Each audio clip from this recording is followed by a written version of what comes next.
You're listening to the COVID-19 series of Bridge the Gap podcast. This series is designed to provide resources, share the love stories, and encourage those who are working tirelessly to oversee the care of aging adults. We believe in you. Welcome to Bridge the Gap on the COVID-19 special series that we're doing right now, bringing on great thought leaders in the industry to talk to you about updated information about the world surrounding COVID-19 and senior living. Today we have on Anthony Ormsbee-Hale of Civitas. Thank you so much for being on the program. Yeah, thank you so much, guys, for allowing me to join you. And it's always nice to be with the Bridge the Gap group. Absolutely, man. So Anthony, as our listeners may know, you're an alumni to the podcast. The last time we were together was last year at the Argentum conference. We were able to sit face to face. Today, in these circumstances, a little bit different. And so we're going to be talking about the topic specifically surrounding how to encourage your teammates during this challenging time. Anthony, walk us through a couple of tactical and practical things that Civitas and you and your team are doing to encourage people. Yeah, absolutely. So, I think for us, it boils down to three main points. The first, making sure that our employees feel like they have a personal connection with us and with their direct manager. We know from our Great Place to Work survey that 91% of our employees feel that their job has a special purpose, a special meaning. But we also know that they crave a personal relationship with their manager. In a time like this, they want to know that they have somebody there that they can count on for continued support throughout this whole process. We all have been through major life shifts as we've adjusted to coronavirus, and that change can be very difficult for some people. And so making sure that our employees, our managers are connecting with every member of their team. And the way that lives out for us is helping our employees personally prepare for something like this. And that's a unique response to every employee.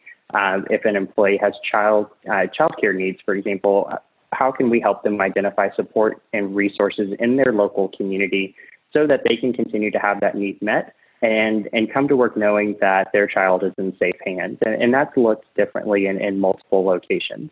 The other is helping them prepare for crises that can occur. Even though coronavirus is consuming everything that we talk about right now, we know that life goes on. Flat tires still happen. You still got to get groceries and diapers and all of these things that continue to happen in the midst of coronavirus. And so we've been very fortunate to have an employee assistance program to help employees identify resources for those needs. And I know a lot of other operators have a similar program like that as well. But how refreshing is it to know that if something goes wrong in my daily life, I can pick up the phone, I can talk to somebody who understands what's going on. And when I come to work, because we know that employees bring their personal issues and situations to work with them, I know I do, I can talk with my manager and say, hey, this is what's going on in my life, and what can we do about that? And sometimes we can help, and that's really refreshing. The second thing is making sure that we are promoting and increasing intelligence in our decision making. And for us, it's, where are people getting their information? We know in this rapidly evolving digital age that there's a lot of information out there. Sometimes it's not correct. And so, examples of that could be if schools or cities or counties are considering a shutdown. If I read about a post on Facebook because someone overheard something in the grocery store, that can cause a lot of panic and could have serious business impacts for us. So we want to help our employees identify where are we getting our information so that we're making accurate decisions, but also where can they get information about their home and their community so that they can stay aware and stay prepared. And the third, I think, is making sure that we continue to keep the business moving, that we continue to devote time to training new employees. As somebody who personally loves change, I thrive off of that circumstance. We know that there's a lot of change going on right now. And so, what are some ways that we can innovate in the business that we're doing? And we're rethinking a lot of processes. For example, I think interviewing is one process that a lot of operators have had to rethink. We can no longer allow people to come into our community. So how do we transition to phone and video interviews and do that in a way that's efficient and meaningful for people? And I've seen a lot of different operators make that switch very rapidly, and that needs to come with a lot of training for our employees. And the third, I think, is creating a safe place for employees to voice new ideas. As our employees continue to respond to the needs of our residents, they are going to have ideas about ways that operators can support them through enhanced processes and services. And so, again, it goes back to that personal relationship with the manager, making sure that we're creating that safe space for an employee to come and say, hey, I have this idea that I think could really make us a better and more efficient place to work. That's all such good stuff, and a lot to talk about there. One of my questions relating to preparedness and how you as an organization have planned for these types of things. I don't think any organization was quite prepared for this, but then in helping your team members be prepared, how has this impacted, for example, callouts? I heard several other operators that were asked a similar question.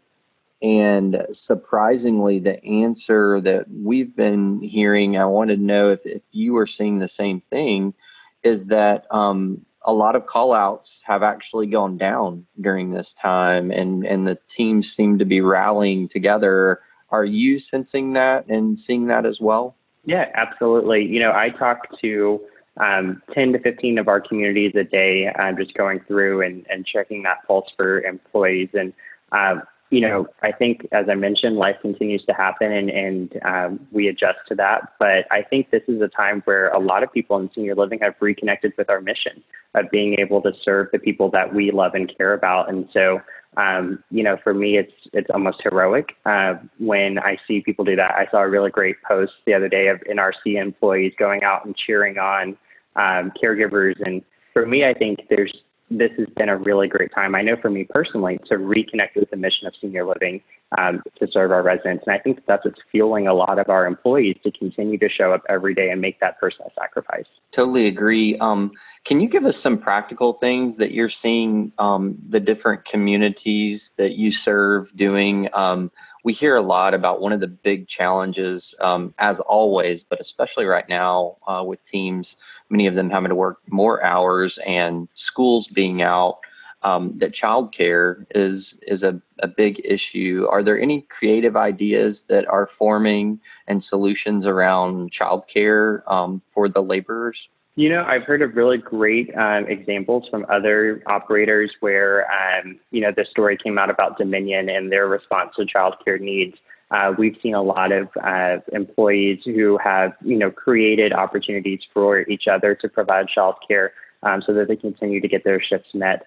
There was one operator that on the Argentum HR roundtable call who talked about renting spaces to provide childcare. So for me, I think, those are really great solutions to that. One of the questions that I asked at the Argentum HR roundtable call and that I want to put out to the group is, also considering what are we doing for our caregivers that have elderly parents that they care for? That's probably a lesser need right now than the number of our employees who have childcare needs. But I think it's something that needs a conversation to happen. And I think it's going to be something that continues to play into the benefits that operators offer post-coronavirus.